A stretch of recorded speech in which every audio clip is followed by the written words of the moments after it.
Alpha beta gamma किरणों को दोस्त आप इसे इस प्रकार भी समझ सकते हैं। ध्यान दीजिएगा, यहाँ पे मान लिया दोस्त, यहाँ पे एक जो आपका चुंबकीय क्षेत्र है, ठीक है, यहाँ पे मैंने मान लिया कि ये आपका चुंबकीय क्षेत्र है, ठीक है, ये आपका धनावेशित, ये आपका ऋणावेशित, ठीक है।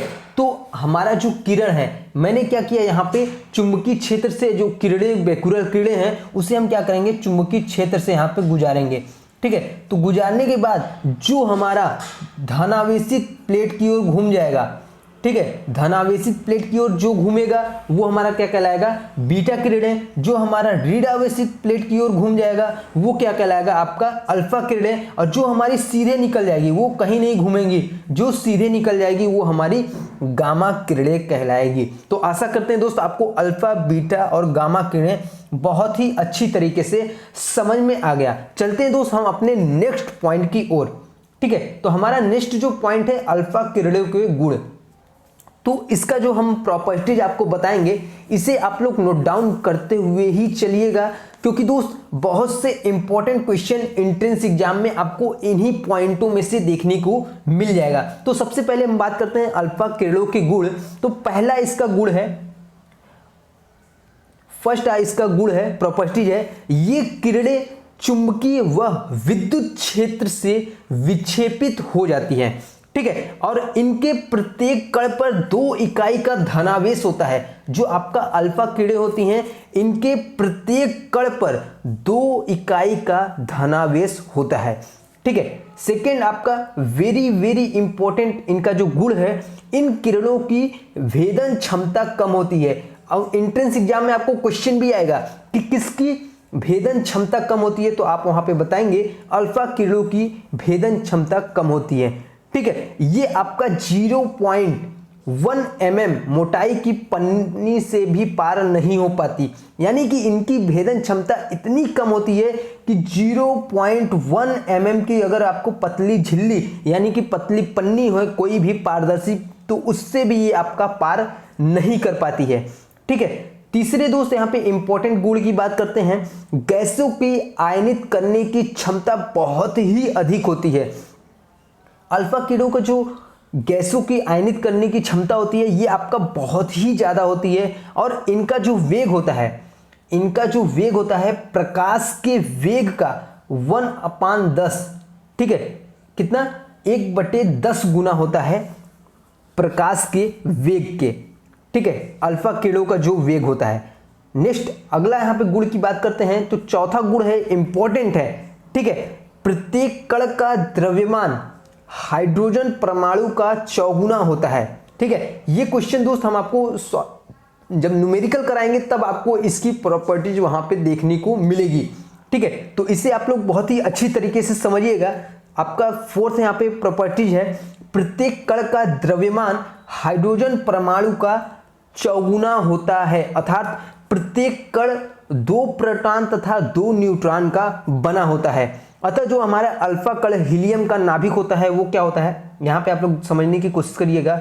2 ये आपका जो प्रोटॉन है 1 1 प्लस 2 0, ये आपका न्यूट्रॉन जो है ये आपका क्या है 2He4, ठीक है। मैंने अभी क्या बताया, आपका जो कण का द्रव्यमान है वो हाइड्रोजन परमाणु का आपका कितना होता है, 4 गुना होता है, अर्थात जो प्रत्येक कण पर क्या होते हैं, 2 प्रोटॉन और 2 न्यूट्रॉन होते हैं। इस जो हमारा प्रॉपर्टीज है इसका यूज हम कहां पे करेंगे, तो आपका जब हम न्यूमेरिकल कराएंगे, वेरी वेरी इंपॉर्टेंट, आपको न्यूमेरिकल से भी क्वेश्चन आते हैं इस चैप्टर से। तो ऐसे सभी क्वेश्चन मैं आपको सॉल्व कराऊंगा। अभी आपका फर्स्ट ये क्लास है जिसमें हम थ्योरी क्लास ले रहे हैं, इसके सेकंड क्लास भी आपका थ्योरी का ही होगा। थर्ड जो आएगा वो आपका आएगा ऑप्शनल क्वेश्चन, यानी कि MCQ टाइप के क्वेश्चन, जिसमें आपको 4 ऑप्शन देखने को मिलते हैं, जैसा कि आपको एंट्रेंस एग्जाम में क्वेश्चन पूछा जाता है। उन सभी क्वेश्चन को भी हम यहाँ पे सॉल्व कराएंगे। तो अब बात करते हैं हम यहाँ पे बीटा किरणों के गुण के बारे में।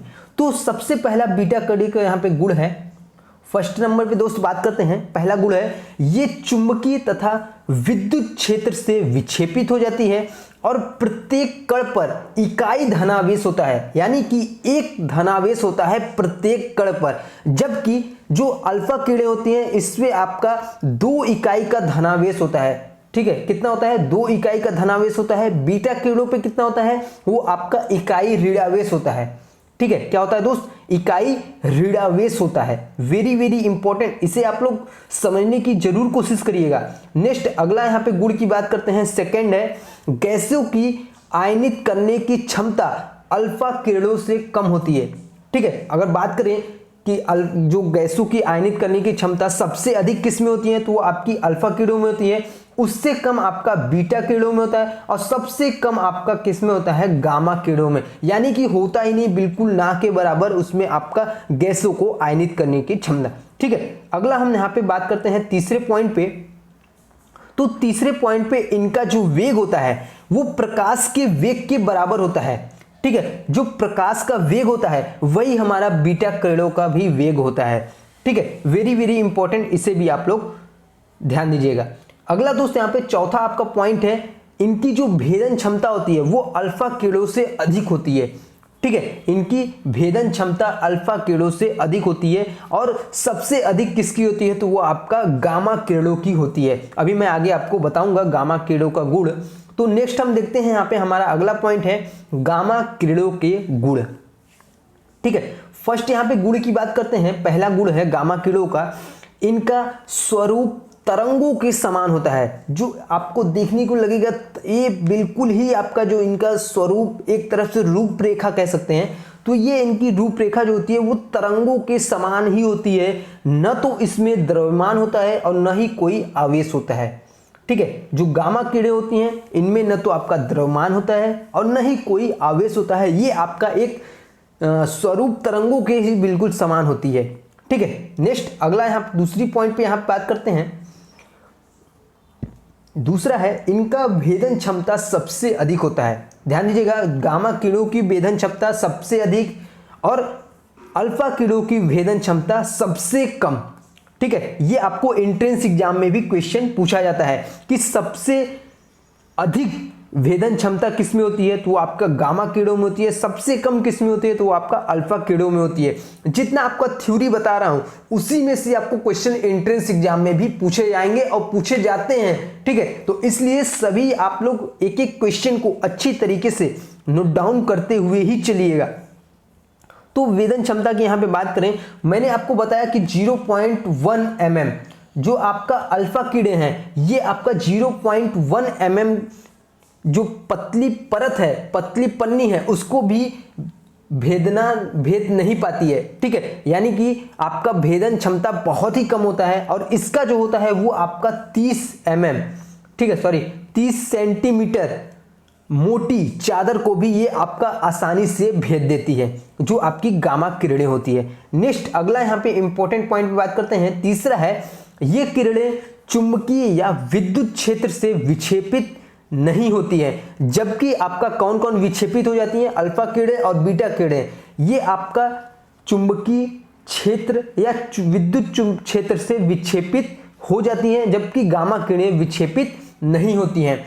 चौथे पॉइंट पे दोस्त यहाँ पे बात करते हैं, गैसों की आयनित करने की क्षमता बहुत कम तथा जो इनका प्रकाश जो वेग होता है वो आपका प्रकाश के वेग के बराबर होता है। ठीक है, आयनन क्षमता गैसों का गामा किरणों का कम होता है और इनका जो वेग होता है प्रकाश के वेग के बराबर होता है। तो आशा करते हैं दोस्त मैंने आपको जितना चीजें बताया, गामा किरणों के गुण, बीटा किरणों के गुण, अल्फा किरणों के गुण, आपको बहुत ही आसानी से अच्छी तरीके से समझ में आ गया है। कोई भी स्टूडेंट को किसी भी तरह की समस्या हो रही है, फॉर्म से रिलेटेड कोई भी इशू आ रहा है, या किसी को ना पता हो कि सर ये फॉर्म, ये ग्रुप कौन कौन फिल कर सकता है, तो उसके लिए दोस्त आप हमारे व्हाट्सएप नंबर पे भी मैसेज कर सकते हैं। व्हाट्सएप नंबर आपको पता ही होगा, ना पता हो दोस्त तो आपको फिर से एक बार नोट डाउन कर लीजिए, 7393940557। इस नंबर पे दोस्त आप मैसेज करके भी पॉलिटेक्निक से रिलेटेड आपको कोई भी समस्या आ रही है तो आप यहाँ पे मुझसे संपर्क कर सकते हैं। ठीक है, नेक्स्ट हम यहाँ पे अगले पॉइंट की ओर बात करते हैं। तो अगला हमारा इंपॉर्टेंट पॉइंट है नाभिकीय विघटन। ठीक है, ये भी आपका एक बहुत ही इंपॉर्टेंट पॉइंट है, नाभिकीय विघटन। इसको हम बहुत ही अच्छी तरीके से समझने की कोशिश करिएगा। तो सबसे पहले हम बात करते हैं नाभिकीय विघटन की। तो रेडियो एक्टिव तत्वों के परमाणु नाभिक में स्वतः अल्फा और बीटा किरणों का क्या होता है, उत्सर्जन होता रहता है, जिससे ये विघटित होकर अन्य तत्वों के परमाणु के साथ परिवर्तित हो जाते हैं। वो आपका नाभिकीय विघटन की क्रिया कहलाते हैं। फिर से आप लोग एक बार समझ लीजिए, नाभिकीय विघटन जो होता है वो आपका रेडियो एक्टिव तत्वों के परमाणु नाभिकों में स्वतः ही आपका अल्फा और बीटा किरणों का क्या होता है, उत्सर्जन होता रहता है, जिससे ही क्या होते हैं, ये आपका अपघटित होकर अन्य तत्वों के परमाणु नाभिकों के साथ परिवर्तित हो जाती हैं।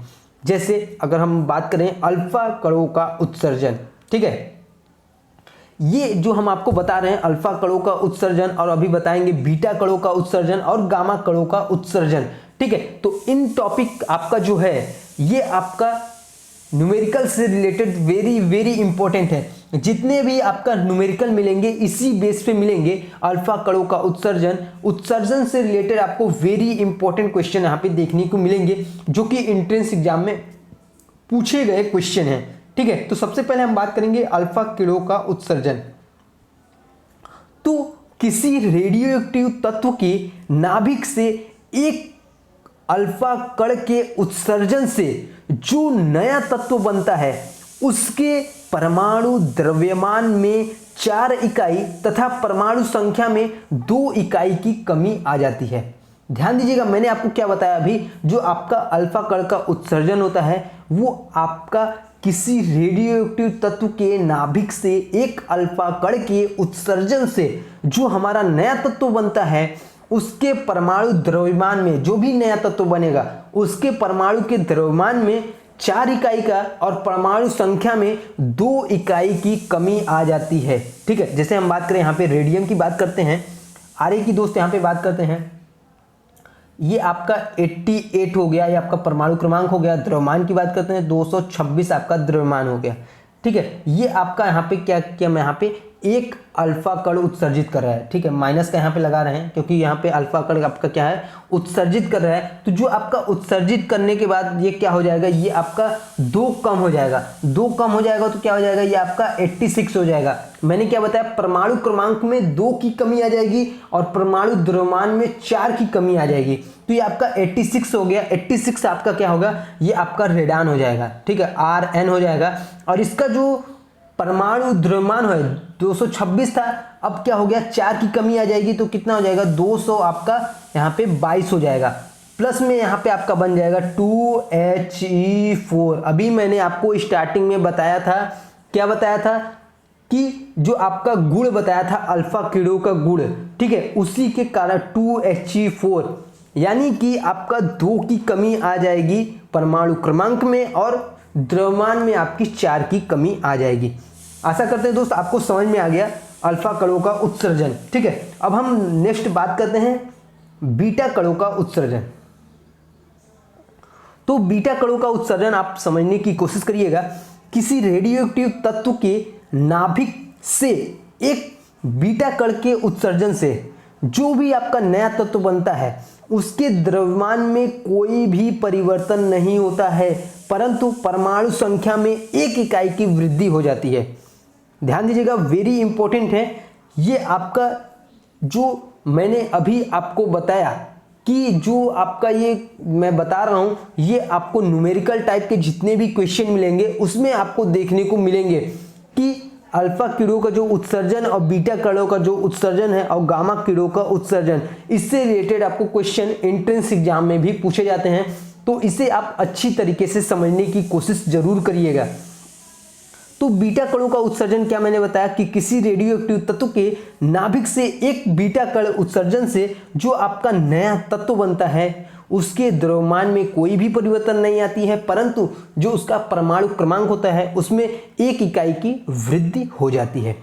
एग्जाम्पल देखिएगा, यहाँ पे थोरियम की बात करते हैं, TH, इसका परमाणु क्रमांक आपका 90 हो जाएगा, परमाणु द्रव्यमान आपका 234, ठीक है। इसमें हमने क्या किया, एक बीटा, ठीक है, एक बीटा यहाँ पे कण की क्या होगा, उत्सर्जन किया, यानी कि दिया, तो आपका क्या हो गया, यहाँ पे ये आपका परमाणु क्रमांक क्या हो गया, 91 हो गया। 91 हो गया तो आपका क्या हो गया, प्रोटेक्टियम, ठीक है, क्या हो गया, प्रोटेक्टियम Pa यहाँ पे हो गया, इसका आपका कितने में 234 का आपका 234 ही रहेगा, जो परमाणु क्रमांक है वो आपका सेम रहेगा इसमें, ठीक है। प्लस का यहाँ पे आपका आ जाएगा माइनस का 1E0, ठीक है। ये आपका क्या है, बीटा, एक इकाई बीटा कण जो आपका उत्सर्जित करता है वो आपका इसे प्रदर्शित करते हैं, ठीक है, इससे निरूपित करते हैं बीटा कण को। ध्यान दीजिएगा, बीटा कण को हम किससे निरूपित करते हैं, तो -1E0, ये हमारा बीटा कण इससे आपको निरूपित करते हैं। यही हम अल्फा कण की बात करें तो अल्फा कण आपका 2He4, ठीक है, ये हम किससे बीटा कण के, अल्फा कण के उत्सर्जन के यहाँ पे निरूपित करते हैं, यानी कि डिनोट करते हैं अल्फा कण के उत्सर्जन को, और बीटा कण को मैंने आपको अभी बताया। और थर्ड अब दोस्त हम बात करते हैं यहाँ पे वेरी इंपॉर्टेंट, गामा कणों का उत्सर्जन, ठीक है। तो गामा कणों के उत्सर्जन में द्रव्यमान संख्या तथा परमाणु संख्या में कोई भी परिवर्तन नहीं होता है, यानी कि जो भी चीजें रहेंगी वही आपका सेम टू सेम वहां पे भी हो जाएगा। जैसे कोई भी गामा किरण है, ठीक है, किरणों का उत्सर्जन, तो गामा कणों के उत्सर्जन में द्रव्यमान संख्या और परमाणु संख्या में कोई भी परिवर्तन नहीं होता है, बिल्कुल भी परिवर्तन नहीं होता है, जो आपका रहेगा वही आपका सेम टू सेम उसमें भी हो जाएगा। तो आशा करते हैं आपको गामा कणों का उत्सर्जन भी आपको अच्छी तरीके से समझ में आ गया। आज दोस्तों मैंने आपको जितना पॉइंट बताया, जैसे radio active, alpha beta, gamma किरणें, ये सभी आपके लिए वेरी वेरी इंपॉर्टेंट थी। जो भी मैंने गुण आपको बताया, प्रॉपर्टीज बताया, तो आपके लिए वेरी वेरी इंपॉर्टेंट थी, इसे आप लोग नोट डाउन करिएगा। ना समझ में आया दोस्त तो वीडियो को एक बार फिर से स्टार्ट से देखिएगा, ताकि आपको सारी चीज़ें बहुत ही अच्छी तरीके से समझ में आ जाए। आज के लिए दोस्त बस इतना ही, मिलेंगे दोस्त हम नेक्स्ट क्लास में। रेडियो एक्टिविटी पार्ट 2 वो आपका थ्योरी का ही क्लासेस होगा। उसके बाद हम मिलेंगे थर्ड क्लासेस में, जिसमें आपको MCQ टाइप के क्वेश्चन जैसा कि एंट्रेंस एग्जाम में पूछा जाता है वो भी हम यहाँ पे आपको सॉल्व कराएंगे। तो आशा करते हैं आज की क्लासेस आपको पसंद आएगी। वीडियो अच्छा लगा दोस्त वीडियो को लाइक करिएगा और दोस्तों में भी शेयर करिएगा, ताकि इंफॉर्मेशन क्लासेस की और भी लोगों के पास पहुंच सके। Thank you.